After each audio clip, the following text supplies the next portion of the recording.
Welcome to Ancient Relics Keeper.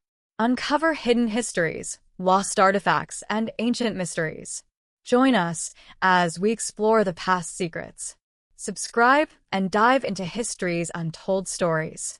In 1917, in the small town of Fátima, Portugal, three shepherd children received a series of visions from the Virgin Mary.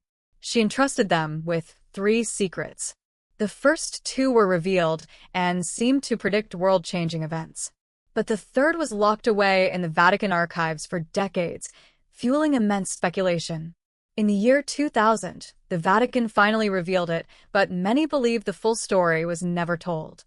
To understand why a single, folded piece of paper kept in a Vatican vault can fuel half a century of fear and conspiracy, we must first travel back in time.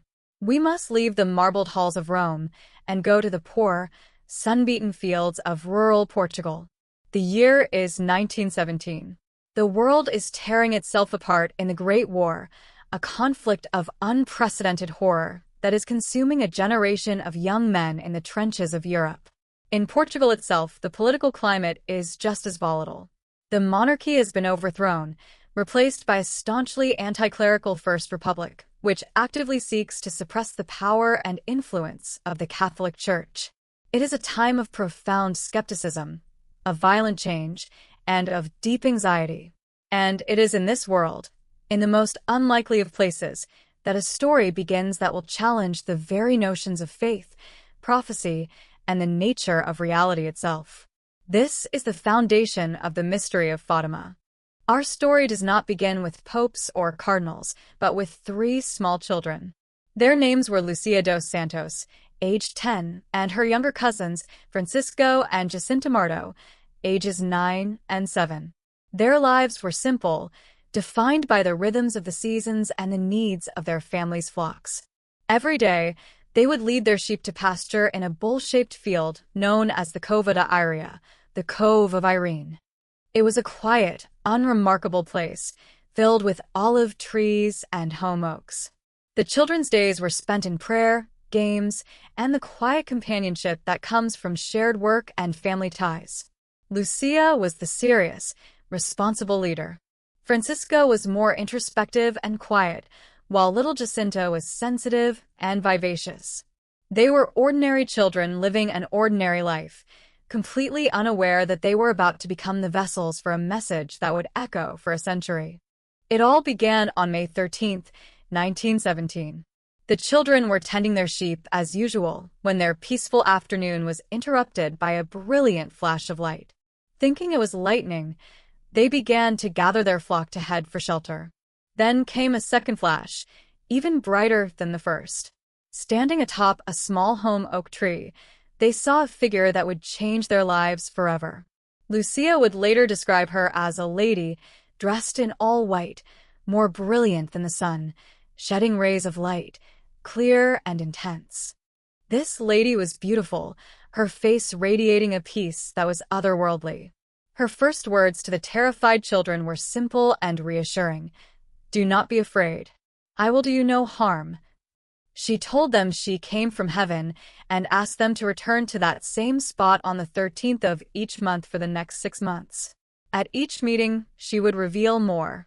Her central request was for them to pray the rosary every day to bring peace to the world and an end to the war.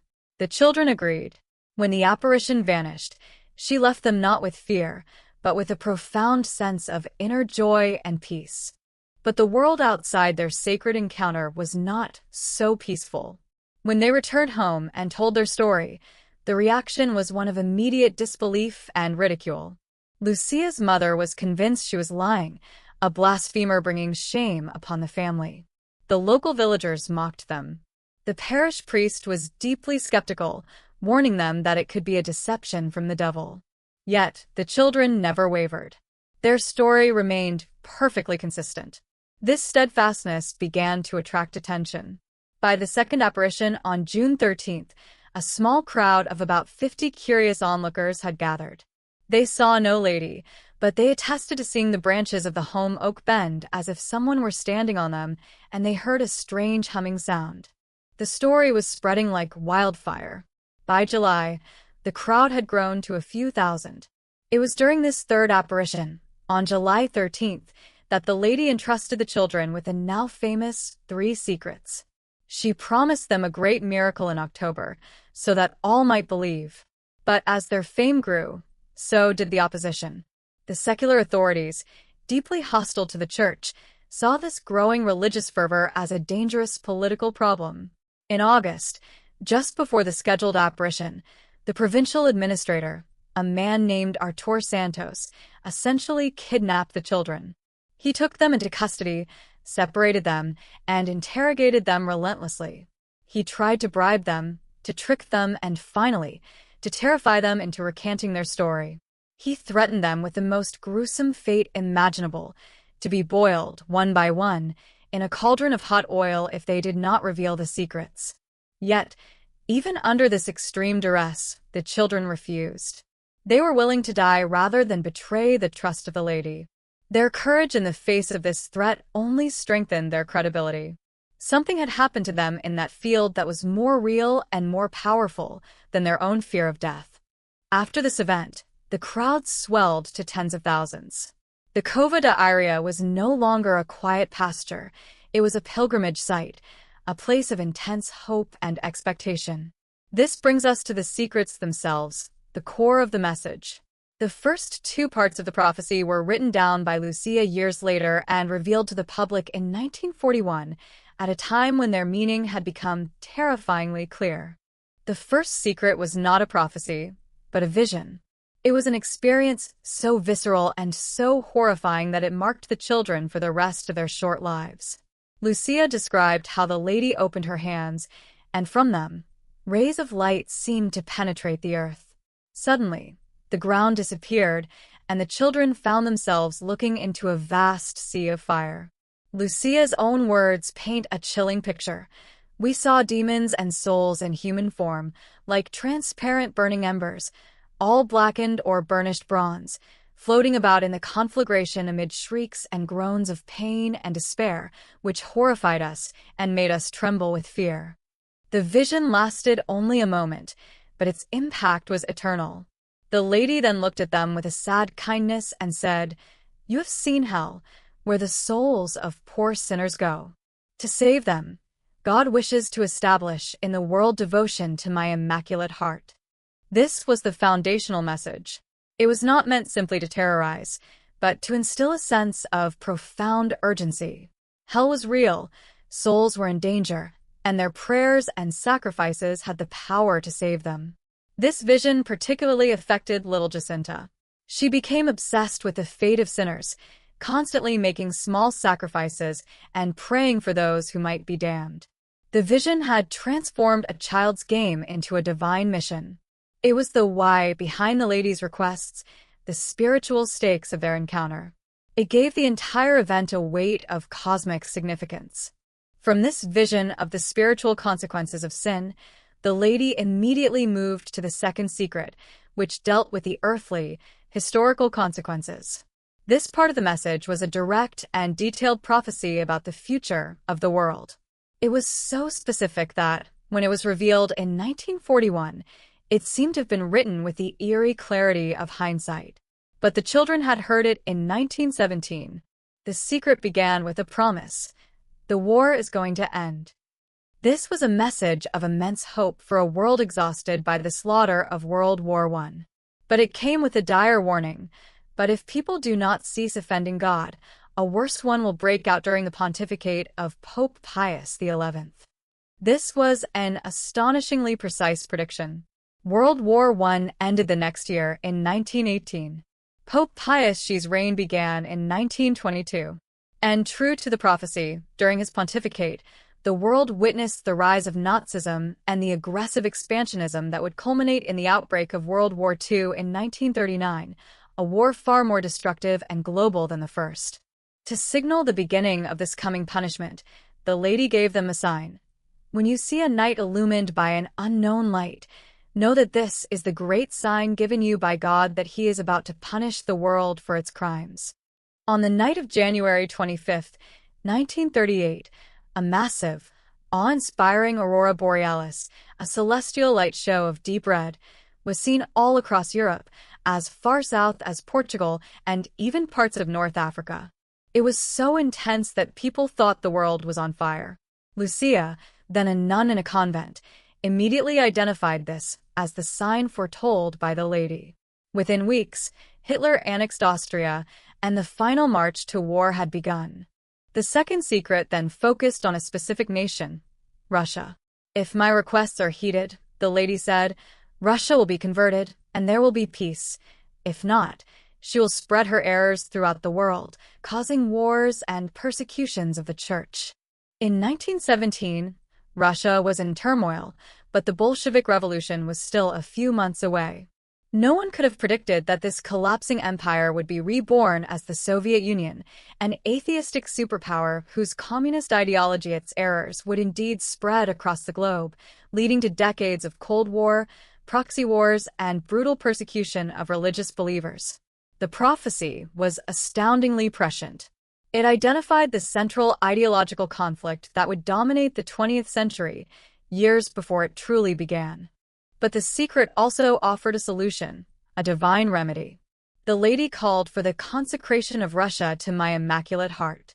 She stated that if the Pope, in union with all the bishops of the world, were to perform this specific act of consecration, Russia would be converted, and a period of peace would be granted to the world.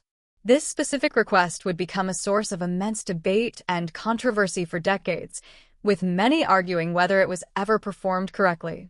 But in 1917, it was a clear command, a task given to the highest authority of the Church to avert a global catastrophe. The first two secrets, therefore, formed a complete and coherent message. They presented a vision of spiritual damnation, a prophecy of earthly conflict, and a proposed heavenly solution. Their apparent accuracy in predicting World War II and the rise of communism gave the Fátima apparitions an aura of divine authority that few other Marian apparitions have ever achieved. But the lady had promised one more thing, a public sign, a great miracle so that all could believe. And on October 13th, 1917, she delivered. The day was a miserable one. A cold, relentless rain had been falling for hours, turning the Cova Iria into a sea of mud. Despite the weather, a massive crowd had gathered. Estimates ranged from 50,000 to 70,000 people. This was not a homogeneous group of believers. It was a cross-section of society, devout peasants, curious city dwellers, university professors, scientists, and cynical journalists from anti-clerical newspapers, all there to witness either a miracle or the public debunking of a childish fantasy. At noon, Lucia announced that the lady had arrived. A few moments later, she cried out, "Look at the sun!" What happened next was reported by thousands of witnesses, believers and skeptics alike. The rain suddenly stopped, and the thick clouds parted, revealing the sun as a spinning silver disk. It was not blinding to the eye. Then, it began to dance.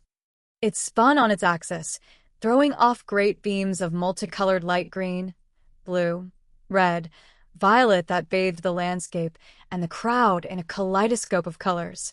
Then the most terrifying part began. The sun seemed to detach itself from the heavens and plummet towards the earth in a zigzag motion. The crowd cried out in terror. People fell to their knees in the mud, confessing their sins, believing the end of the world had come. Just as it seemed the sun would crash into them, it stopped its descent and returned to its place in the sky. The event lasted about 10 minutes. But when it was over, two other strange things were noted. The crowd, which had been soaked to the bone and standing in a field of mud, found that their clothes were completely dry and the ground was no longer wet. Furthermore, the phenomenon was not limited to the Cova da Iria. People as far as 25 miles away reported seeing the same inexplicable solar activity. Avelino de Almeida, the editor-in-chief of Lisbon's main anti-clerical newspaper, O Século, who had gone there to write a mocking article, instead wrote a front-page story with the headline, "How the Sun Danced at Midday in Fátima." He couldn't explain it, but he had to report what he and thousands of others had seen with their own eyes. The miracle of the sun was the public seal of approval on the Fátima events. It was a tangible, widely witnessed phenomenon that defied any easy scientific explanation. With this miracle, the story of three shepherd children became an event of global significance. The foundation had been laid. We have credible witnesses who were willing to die for their story. We have a series of apparitions that attracted ever-growing crowds. We have two incredibly specific secrets that seem to predict the greatest upheavals of the 20th century. And we have a massive, public miracle witnessed by tens of thousands. This is why Fátima matters. It is not a vague legend from the distant past. It is a modern mystery, grounded in historical events and seemingly validated by prophecy and miracles. And this powerful, established foundation is precisely what makes the story of the third secret so compelling. If the first two secrets were this world-changing, and if the public miracle was this spectacular, what could possibly be contained in that third and final part? What could be so terrifying, so controversial, or so dangerous that the Vatican would feel the need to break the lady's own timeline and hide it from the world for 40 years? The strength of the known story is what gives power to the mystery of the unknown. We have established the undeniable power of the Fátima event, a series of apparitions witnessed by growing crowds, culminating in a public miracle seen by tens of thousands of believers and skeptics alike. We have the first two secrets, prophecies of hellfire and world war that seem to unfold with chilling accuracy. This foundation is solid, documented, and steeped in a mystery that the world could see. But the greatest mysteries are not the ones performed in the open sky. They are the ones whispered into a single soul and then locked away from the world. We now move from the sunlit fields of Portugal to the shadowy corridors of the Vatican, to a single, sealed envelope that would become the subject of one of the 20th century's most enduring and divisive conspiracies. This is the story of the third secret, the long, agonizing wait for the truth, and the profound, lingering doubt that we have ever been told the full story. The journey of the third secret begins not with a pope, but with the sole surviving visionary, Lucia dos Santos. Her young cousins, Francisco and Jacinta, had succumbed to the great influenza pandemic just a few years after the apparitions, fulfilling a prophecy the lady had given them that they would be taken to heaven soon. Lucia, however, lived on, eventually becoming a Carmelite nun, a quiet, cloistered figure who carried the weight of the final, unrevealed secret within her. For years, she held it in her memory alone. But in 1943, she fell gravely ill with pleurisy, and the Bishop of Leiria, fearing that the final part of the Fátima message might be lost forever if she died, strongly urged her to commit it to paper. The act itself was filled with a strange, spiritual drama. Lucia tried to write it down, but she found herself unable to do so, struck by a mysterious anguish each time she attempted the task. She described it as a feeling of profound darkness and distress, as if the secret itself resisted being captured in ink. It was only after she received a vision of the Virgin Mary in January 1944, giving her the strength and permission to proceed, that she was finally able to write. She took a single sheet of paper and, in her neat script, wrote down the words and the vision that had been entrusted to her 3 decades earlier. She then sealed it in an envelope and wrote a stark warning on the outside. It was not to be opened or read before 1960. This date, 1960, is the first critical piece of the puzzle. Why then? Why not sooner? Why not later? When asked, Lucia's explanation was simple and deeply intriguing. She believed that by 1960, the secret's meaning would be more clearly understood. This single phrase ignited decades of speculation. What was happening in the world around 1960 that would make an apocalyptic prophecy suddenly clear? The world was in the icy grip of the Cold War. The United States and the Soviet Union were locked in a nuclear arms race, and the threat of global annihilation was a daily reality for millions. At the same time, inside the Catholic Church, a revolution was brewing. Pope John XXI had announced the Second Vatican Council, a monumental event that would dramatically modernize the Church's practices and outlook, a move that many traditionalists viewed with deep suspicion. Was the secret a prophecy of nuclear war? Or was it a warning about a coming crisis of faith inside the Church itself? The year 1960 became a focal point of immense anticipation for the Catholic world. Believers, theologians, and journalists all waited, certain that a spiritual bombshell was about to be dropped. The envelope was delivered to the Vatican in 1957 and placed in the papal apartments. As 1960 dawned, the pressure to reveal the secret was immense. Pope John XXII, a man known for his warmth and optimism, finally broke the seal. He and a few trusted advisors, including Cardinal Alfredo Ottaviani, the head of the Holy Office, the Vatican's Department for Doctrine, the modern successor to the Inquisition, read the single page of text. The world held its breath. And then nothing. A deafening silence. Pope John XXII made the stunning decision not to reveal the secret.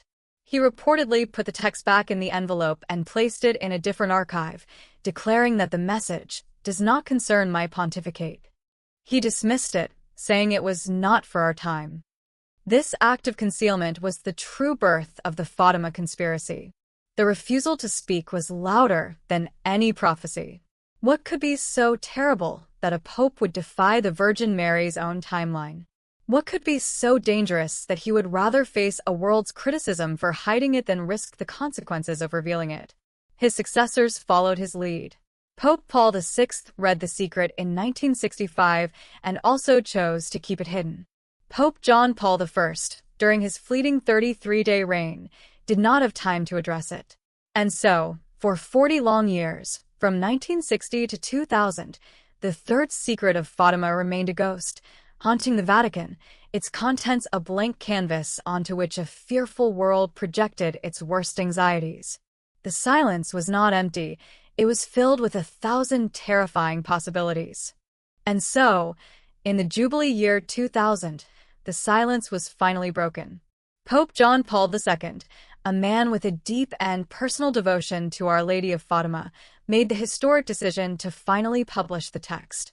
He believed he himself was a part of the Fátima story, attributing his survival of a brutal assassination attempt in 1981 to the direct intervention of the Virgin of Fátima. On May 13th, the anniversary of the first apparition, the Vatican's Secretary of State announced to the world that the secret would be revealed. The wait was finally over. A month later, the Vatican held a major press conference. Cardinal Joseph Ratzinger, the head of the Congregation for the Doctrine of the Faith and the future Pope Benedict XVI, presented the long-awaited text to the world. And what it described was a vision. It was not a clear set of instructions or a plain-spoken prophecy like the second secret. It was a symbolic, dreamlike tableau of suffering. Lucia's text described a vision of an angel with a flaming sword who cries out, "Penance, penance, penance." Then the children see a bishop dressed in white, who they had the impression was the Holy Father. He makes his way with great difficulty through a large, half-ruined city, filled with the corpses of the dead. He is afflicted with pain and sorrow, praying for the souls he sees. He struggles up a steep mountain, at the top of which is a large cross. Once he reaches the top, he kneels at the foot of the cross, and there he is killed by a group of soldiers who fire bullets and arrows at him.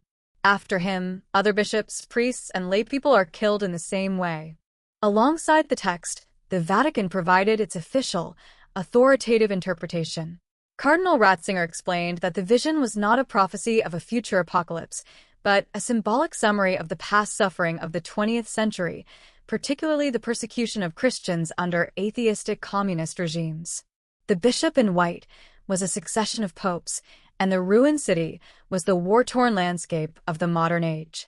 The climax of the vision of Pope being killed was, in their view, a direct prophecy of the 1981 assassination attempt on Pope John Paul II. He was the bishop in white, who fell as if dead, but who, through the Virgin Mary's intervention, survived. The case seemed closed. The prophecy had been fulfilled. The mystery was solved. The message, according to the Vatican, was one of hope. Prayer and penance can change a fatal destiny.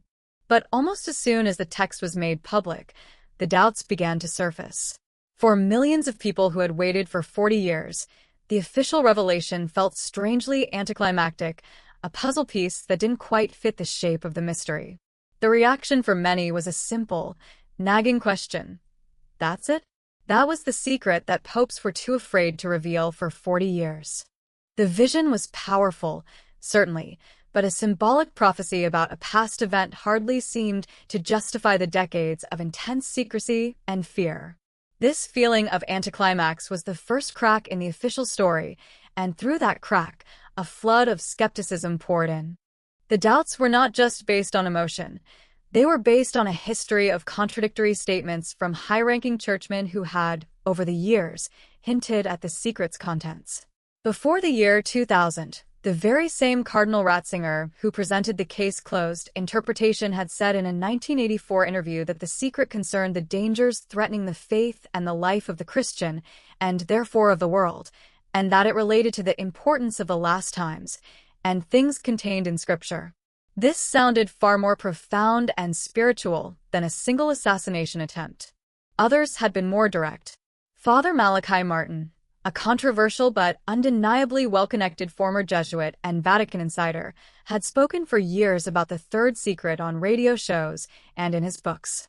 He consistently described it as something truly terrifying, a prophecy that involved not only a massive physical chastisement for the world, but also a great apostasy, a catastrophic crisis of faith within the Church itself. His descriptions were of a secret so terrible it could shatter people's faith. The most explosive statement came from Cardinal Mario Ciappi, who served as the personal papal theologian for 5 popes. In a communication to a professor, he allegedly stated, "In the third secret it is foretold, among other things, that the great apostasy in the Church will begin at the top." This was a direct quote, a potential smoking gun. An apostasia, formal abandonment of the faith beginning with the Church's own leadership? This was a secret that would explain everything. It would explain why Pope John XXI said it didn't concern his pontificate, as he was about to launch the Vatican II Council that many traditionalists blame for the crisis. It would explain why popes would be terrified to release a document that essentially indicted their own institution. It was a secret worth hiding. These inconsistencies led to the single most powerful and enduring conspiracy theory surrounding Fátima, that the Vatican did not release the entire secret in 2000. Theorists argue that there are 2 parts to the secret, and we have only been shown one. The logic is simple and compelling. Look at the structure of the first 2 secrets. Each had 2 components, a symbolic vision, and then the Virgin Mary's direct, verbal explanation of that vision. The first secret was the vision of hell, followed by the lady's words, "You have seen hell." The second secret involved the prophecy of a coming war, signaled by a strange light in the sky, followed by the lady's words, "When you see a night illumined by an unknown light, know that this is the great sign." The text released in 2000 is only the vision of the bishop in white, where the doubters ask, are the corresponding words of the Virgin Mary explaining what it all means? The official interpretation provided by Cardinal Ratzinger is just the tan interpretation by a cardinal in the year 2000. It is not the words of the apparition from 1917. This suspected missing text is what people believe contains the real, apocalyptic prophecy. Furthermore, there are physical discrepancies. Lucia and those who had seen the envelope, like Cardinal Ottaviani, had always described it as being written on a single sheet of paper with about 25 lines of text. The document released by the Vatican in 2000 consists of 4 small sheets of notebook paper with 62 lines. Are these the same document? Or did the Vatican release Lucia's handwritten description of the vision, while keeping the single, more important page containing the Virgin Mary's actual words locked away? The Vatican insists they released everything. But for millions, the contradictions are too great to ignore. The long, inexplicable silence, the underwhelming nature of the final revelation, the conflicting statements from insiders, and the glaring structural difference from the first 2 secrets have created a permanent and profound doubt. It has led people to believe that the official story is a cover-up, a carefully constructed narrative designed to pacify the public, while the real, terrifying secret bit about a great apostasy, a nuclear war, or some other world-ending catastrophe remains exactly where it has been for decades, hidden away, a silent, ticking time bomb in the heart of the Vatican archives. The official story of the third secret of Fátima lies before us, neatly packaged and officially closed. A vision of a bishop in white, a prophecy of 20th century suffering, fulfilled by an assassin's bullet in 1981. But as we've seen, this explanation sits uneasily, like a key that turns in the lock but doesn't quite disengage the bolt. The decades of secrecy, the conflicting testimonies, and the missing explanatory words from the Virgin Mary herself have created a vacuum, and into that vacuum, a host of powerful and deeply unsettling theories have rushed. If the Vatican is hiding something, what could it possibly be? What truth could be so devastating that it would be deemed more dangerous than the conspiracy its secrecy has spawned? We now venture into the heart of the speculation to explore what the real third secret might be. These theories take us from a crisis of faith within the church walls to a catastrophe that engulfs the entire planet, and finally, to a forbidden revelation that could rewrite our understanding of reality itself. Our first and perhaps most widely believed theory takes us inside the church itself. It suggests the real secret is not about an external enemy like communism or an assassin, but about a spiritual sickness rotting the institution from the inside out. This is the theory of the Great Apostasy. An apostasy is not merely a sin or a disagreement. It is the total renunciation of one's religious faith. And the theory states that the third secret prophesies an apostasy on a massive scale, beginning not with a congregation, but at the very top of the church's hierarchy. This would be a betrayal of unimaginable proportions, a spiritual civil war waged in the shadows of the Vatican. The vision of the bishop in white being killed is, in this interpretation, not about a physical death, but a spiritual one. The death of the papacy as a bastion of true faith. The ruined city is not a literal place destroyed by bombs, but the church itself, its doctrines and traditions left in ruins. The soldiers firing bullets and arrows are not an external army, but forces of modernism, relativism, and disbelief from within the clergy, attacking the very essence of Catholic teaching. This theory draws its strength from the alleged words of Cardinal Sciappi, the papal theologian who claimed the secret foretold an apostasy that would begin at the top. If this were the real secret, it would perfectly explain the Vatican's decades of silence. What pope would willingly release a divine prophecy that essentially declares his own house is on fire? How could a pope announce to the world that the Virgin Mary warned that his successors, his cardinals, and his bishops might one day lead the faithful astray? It would be institutional suicide. It would hand a divine weapon to the Church's most ardent critics and sow chaos and division among believers. Every papal decision, every liturgical change, every theological statement would be scrutinized under the terrifying lens of the prophecy. Is this the beginning of the apostasy? Is this the Pope who will betray the faith? The Second Vatican Council of the 1960s, which introduced sweeping changes to the Mass and the Church's relationship with the modern world, is often cited by traditionalists as the beginning of this foretold crisis. The fact that the secret was supposed to be revealed in 1960, just as this council was getting underway, is, for them, no coincidence. It was the moment the secret would have been more clearly understood, a warning that went unheeded.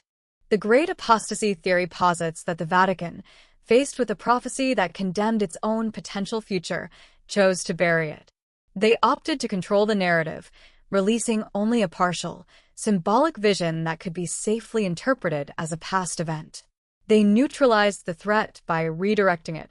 But for believers in this theory, the real secret is still out there, its prophecy unfolding in the declining church attendance, the doctrinal confusion, and the moral scandals that have plagued the church in recent decades. It's a secret about a spiritual war, and it's a war that, according to the prophecy, the church is in danger of losing. But what if the danger is not just spiritual?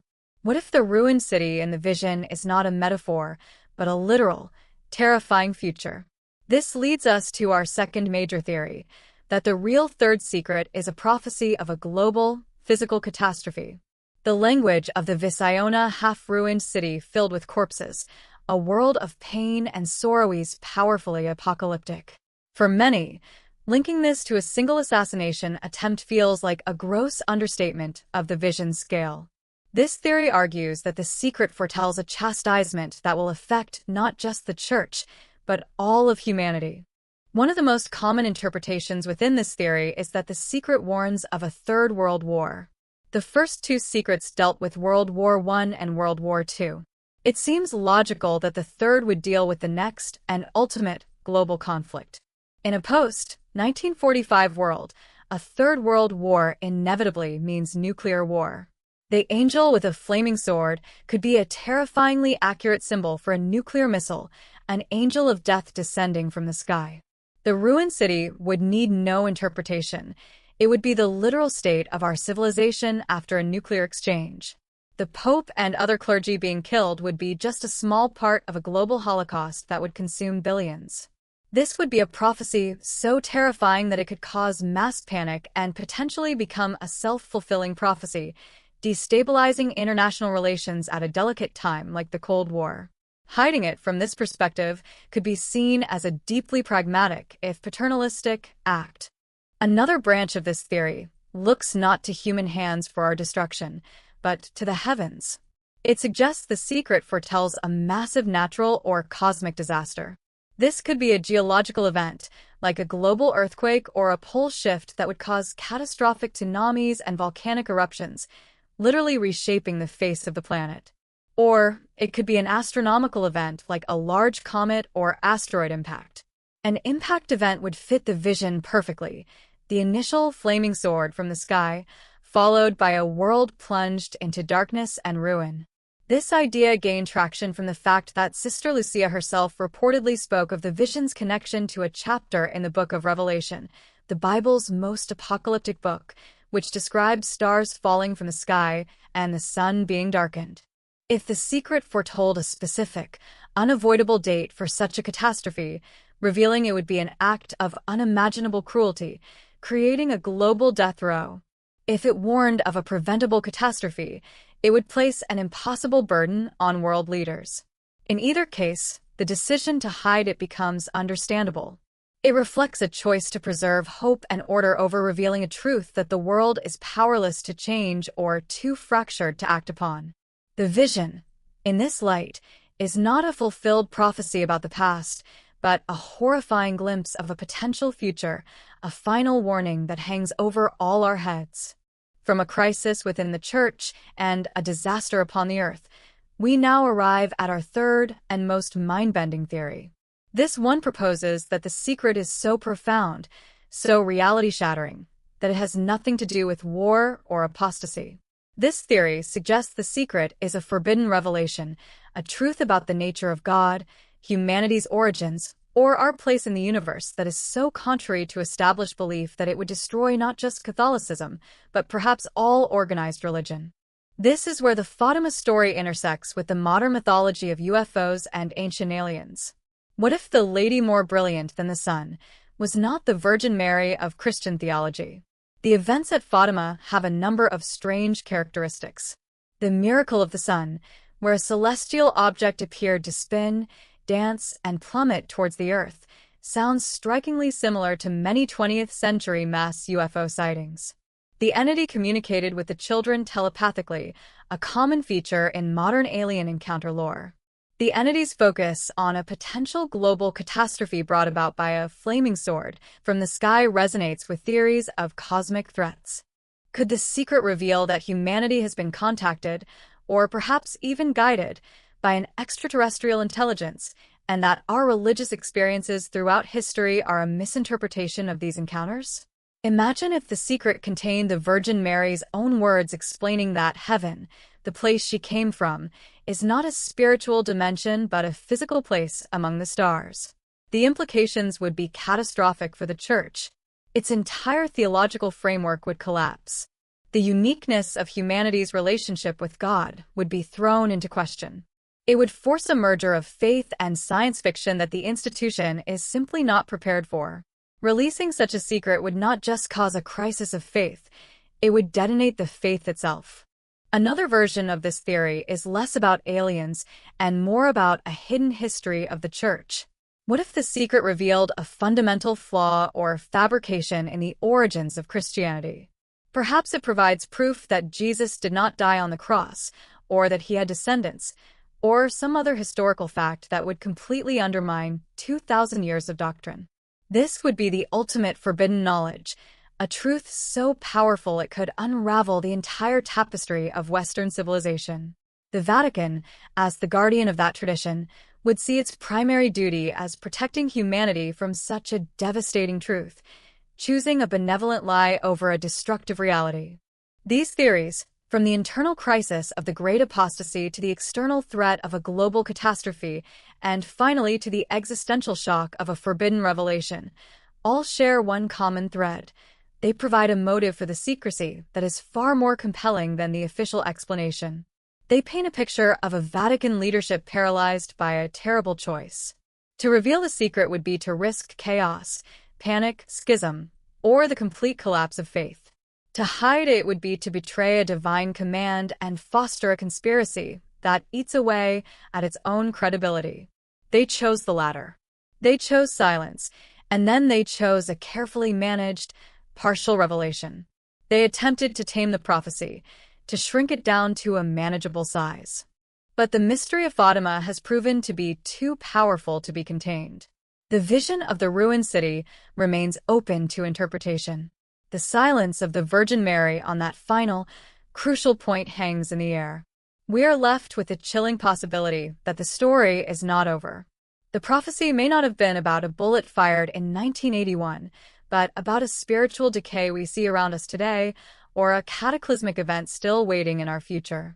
The real third secret, whatever it may be, remains a powerful symbol of the idea that some truths are considered too dangerous to be known, locked away in an archive, waiting for a time that, after more than a century, still has not come.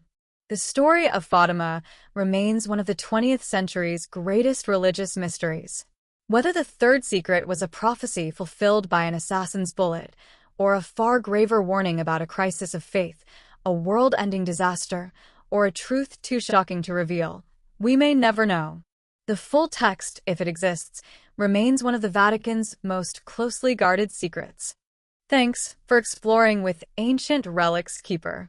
What mystery should we unravel next? Like, subscribe, and share your thoughts below.